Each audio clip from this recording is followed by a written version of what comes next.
Oh, Robert De Niro. Yeah. Now, Kurt's convinced that Robert De Niro's on some kind of Epstein list or some kind of thing like that, and then he's afraid that if Trump does get power, he's going to expose him, and he is actually going to come at him. Of course Kurt thinks That's that. what Kurt thinks that. Kurt thinks that about every thing that happens in the world. I think Robert De Niro's just got Trump derangement syndrome. I think he's old, too. There's a thing about old men. And they want to yell at everybody. And he's completely... Did you see when he went and gave that speech outside of the trial? That was bizarre. Who told him that was a good idea? And then he starts... It has always been Robert Darrow playing the tough guy on screen, but it turns out Joe Rogan and Megyn Kelly weren't buying the Hollywood act one's a podcast pit bull. The other's a media sniper. And together they just turned Darrow's political rant into a cinematic flop organs calling out the hypocrisy means peeling back the celebrity armor. And Darrow... What about the garbage outside today? Robert De Niro, officially sent by the Biden campaign, makes himself look like an idiot and reminds us why Trump is so popular. It's so stupid. It was colossally stupid. If you're going to send somebody to go speak outside of the Trump trial, make it someone who's universally beloved, like a Michelle Obama. You know, she's not universally loved. She's not loved on the right. But I'm saying, like, at least within the left and the center left, and maybe even some center righties. Robert De Niro has gone so hard partisan over the past 8 years. He is like example number one of Trump derangement syndrome. He suddenly lists Godfather and more grumpy Grandpa live on air. What set them off this roast is award-worthy. Robert De Niro, the man who once turned mobster roles into Oscar gold, is now strutting around like he's the official face of politically charged meltdown mania. You'd think he landed the role of angry New Yorker in a real-life Scorsese drama. Yelling at regular people. Well, He's like, fuck you, you're a gangster. Go fuck you. Like, it's crazy that that's the guy what? from Taxi Driver. Yeah. You know what also I think those guys have no friends. I think the only friends they have are Hollywood phonies. And so you're in this weird world where everybody you talk to is a phony, and you become a phony, and everyone's a phony, and your grasp on reality is very slippery, and your eyes are going, right? Storming through Manhattan in orthopedic shoes, screaming at skyscrapers. But lately, his most dramatic performance isn't on film. It's turning into a loud living PSA on how to age straight into a parody of yourself. Now enters Joe Rogan, a guy who can switch from talking elk meat. Rogan didn't hold back. You ever see old people's text messages? The fucking text on their phone is like as big as my hand. Yeah. It's crazy. And so your vision of the world is blurring, literally and figuratively, and then you're getting old. And when old people are tired and cranky, they just want everyone to listen to them, and they don't have time to have a calm conversation, and you state out your opinion, I'll state my opinion, let's see where we have common ground. Get off my lawn! And that's what he's doing. That's what he's doing. He's being this old grumpy man that is so lost that he thinks it's a good idea to stand in front of a bunch of people on the street and give a speech on camera about how bad Donald Trump is. Not even for a second to ask if De Niro had a valid point. Why? Because watching De Niro rage about politics feels like someone screaming at a toaster. Loud, pointless, and ending with nothing but smoke, burnt toast, and secondhand embarrassment. And threw down, what is this guy even doing? Robert De Niro has gone so hard partisan over the past 8 years. He is like example number one of Trump derangement syndrome. He's one of those, I'm moving to Canada if he wins, and he's never going to leave the White House if he wins. We're going to have Trump forevermore. I mean, hello, I hate to break it to you because I realize you're advanced age too, Robert, but people die. So he will leave. One way or the other, he's going to go. And in the not too distant future, even if Trump says he shouldn't have to. But in any event, he didn't do that the last time, Paul. Can you really picture a scenario in which Trump is more determined to hold on to power than he was at the last time in 2020, going into 2021? And what did he do ultimately? He left. Rogan didn't just criticize. He came in like a linebacker blitzing an open field. De Niro had been parading around like a senior-age gladiator, swinging wordy swords at anyone leaning even slightly right. But Rogan bulldozed in like he'd just mainlined ayahuasca. Not a question. Why is he talking about this? Why is he talking about this publicly? I'm going to say one thing. Trump. If you're going to come out and say that you have a really deep-seated hatred for one of the two people running for president, you can't just be, he's a bully, he's a piece of shit, I hate him. He's an idiot. Colin Powell said it best. He's a national disaster. He's an embarrassment to this country. It makes me so angry that this country has gotten to this point, that this fool, this bozo, has wound up where he has. You probably, if you're going to express yourself about it and alienate 50% of the country, which it seems like it is, you're going to have to do better than that. You should have some specific things. Like he did some real estate deals with people in New York. Let me tell you what he did to people over. I would love to hear it. He did this and that. Let me tell you what he did that was fraud. He did this and that. Yuri, more like a verbal sniper shot meant to nail De Niro to the pop culture dartboard like a Hollywood taxidermy trophy. Cliché and Rogan didn't just skim the surface. He dissected De Niro like he was unraveling a deep-dive conspiracy theory involving ancient aliens and CIA-trained dolphins. The whole concept of De Niro's non-stop political fury just didn't register with Rogan. And honestly, it doesn't register with anyone, except maybe 3 retired editors at The New Yorker and the ghost of Marlon Brando slow-clapping from the afterlife. Why is he even talking about this? Naturally, De Niro didn't clap back, probably too busy filming yet another flick where he plays a cranky old man mumbling through 3 acts before delivering a gravelly life lesson in a monologue so raspy it needs subtitles. But Joe Rogan wasn't in the mood for subtle. He came to spotlight how completely unhinged it is that De Niro, once famous for brooding silence, now rants louder than a conspiracy nut. So Robert De Niro, who's got a severe case of the TDS, is in conference right now, as all of the muckety-mucks are. And he's very unhappy about what Trump is doing to try to keep filmmaking, American filmmaking, in America by slapping tariffs on foreign-made films so that he can basically try to force people to make them domestically again for the American audience that they're meant to serve. And here's what De Niro said on Tuesday. America's Philistine president has had himself appointed head of one of our premier cultural institutions. He has cut funding and support to the arts, humanities, and education. And now he has announced a 100% tariff on films produced outside the U.S. Let that sink in for a minute. At Burning Man. And then came Megyn Kelly. Oh, Megyn didn't stroll in like Rogan with a protein shake and punchlines. No, she brought receipts, stilettos, and enough verbal venom to drop a herd of wild boars. She watched De Niro's public unraveling and fired off, "This is what happens when actors confuse a teleprompter with a podium." Her attack was surgical.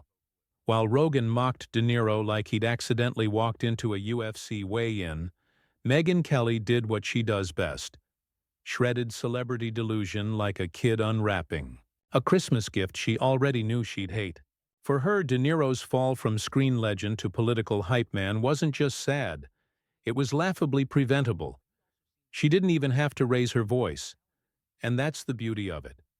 When Megyn Kelly goes after someone, she doesn't shout. She slices clean. And De Niro? He was splayed out on her commentary table like a botched science fair project in celebrity activism. One subtle head tilt from her, and De Niro's entire political persona crumpled like a soggy napkin in a hurricane. Robert De Niro, there's something about being a star where you think your opinion's more important than anybody else's, and you can go give a press conference, and he obviously has been very vocal from 2016 that he hates Trump for whatever reason. Maybe they have some personal thing. You think Trump ever threw a punch himself or took one? This guy who ran and hid in the White House bunker when there were protesters outside? No way. Now he's like holding press conferences. Now everyone's heckling him everywhere he goes. That's so bad. Like instead of just being this cranky old liberal, now you're this guy that is yelling at other people that are Trump supporters, and they're yelling at you. Like you've opened yourself up to this nonsense. But let's be clear. Megyn wasn't dragging his acting. She respects the classics. We all do. We get it. Taxi Driver was iconic.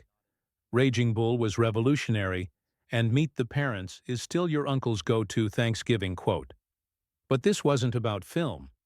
It was about the guy who once whispered, "You talking to me?"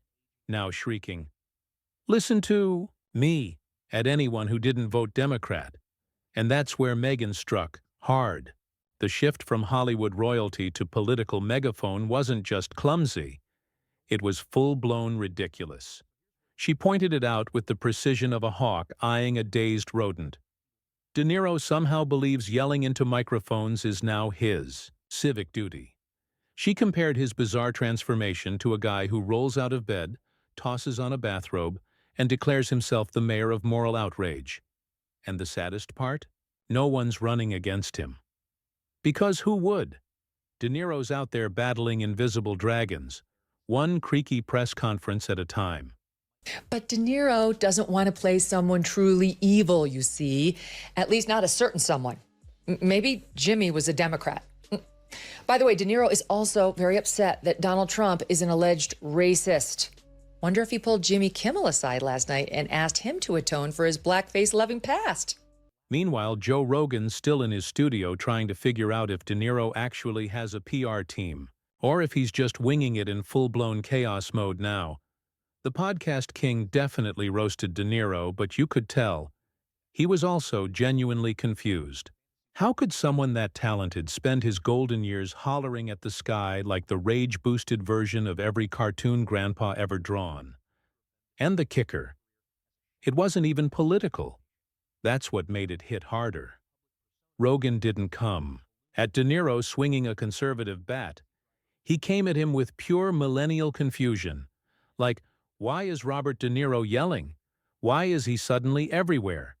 Who handed him a mic and forgot the sedative? It's like watching a vintage Rolls-Royce spin donuts in a driveway. You respect the craftsmanship, but you can't unsee the cringe. And that was the real sting. Both Rogan and Kelly made it loud and clear. De Niro's turning into a living parody of his own legend, and no one in Tinseltown has the guts to say, Bobby, my guy, maybe let's skip screaming on TV today. But now imagine the fantasy. De Niro actually sits down for 5 minutes and watches either of them tear down his new gig as the elite rage mascot. Like, you didn't think this through. Like, this is, and he's getting yelled at. He's doing an outside press conference. Like, Robert, you're 80 years old. Don't ruin this thing. You've had this life where you were a fucking raging bull.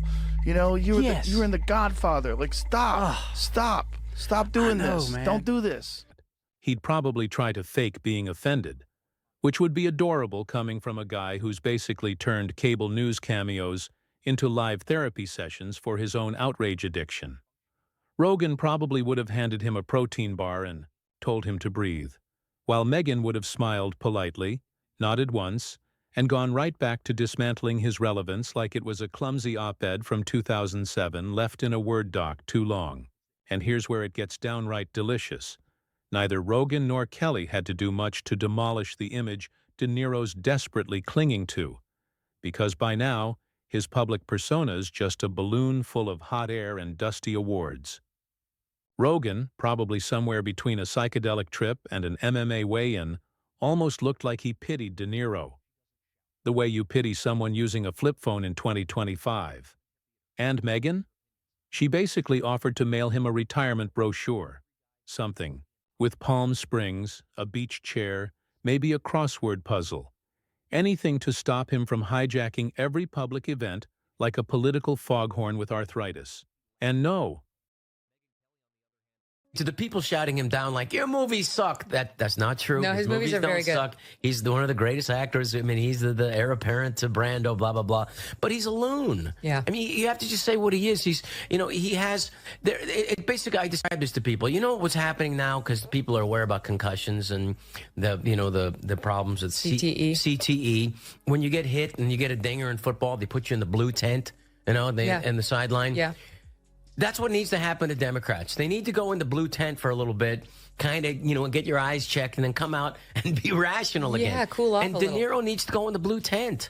I mean, because it's not calming things down. We need to be rational. Joe Rogan stripped away the mystique, laughed at the chaos, and mocked the madness. Megyn Kelly? She performed a verbal autopsy. Sliced, through the ego, revealed the rot, and framed the whole spectacle like a tragic Shakespearean meltdown. If Shakespeare worked as a cable news showrunner.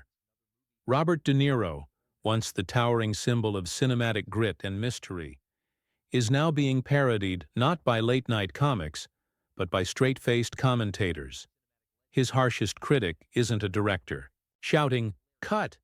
It's Joe Rogan dryly asking, "What the hell is this guy doing?" And Megyn Kelly? She's quietly narrating the downfall like a National Geographic special. One ice-cold, articulate takedown at a time. No response was needed from De Niro. The silence said it all. His lack of a comeback echoed louder than any shaky defense. Rogan moved on to Bigfoot theories. Kelly dissected the next celebrity meltdown. And De Niro? He probably yelled at a pigeon in Central Park. What De Niro project needs friends Yeah. as research? Looking for cast. I don't know. I'm just checking. What De Niro projects are even around? I mean, well, De Niro's probably trying to figure out where all his money's going because he's getting divorced right now. So he's probably, yeah, man, he's getting divorced. Rogan, with all the grace of a kettlebell to the skull, exposed just how far De Niro has tumbled, from stoic legend to political gremlin. Meanwhile, Kelly handed out intellectual eviction notices like party favors, clearing out whatever shred of credibility De Niro had left, like she was Marie Kondoing a haunted mansion stuffed with broken trophies and expired rants. And the audience? Oh, they were locked in, part shocked, part entertained, and fully living for the meltdown. Because let's be honest, there's something darkly satisfying about watching the elite cave in under the crushing weight of their own egos. De Niro thinks he's raging against the machine, but the real machine, public opinion, has clocked out of his monologues and is too busy replaying Rogan and Kelly's takedowns on loop. Sometimes, the loudest voice in the room isn't powerful. It's just loud. And sometimes, that echo bounces right back. With Rogan's chuckle and Kelly's deadpan smirk closing the curtain on a performance that nobody asked for.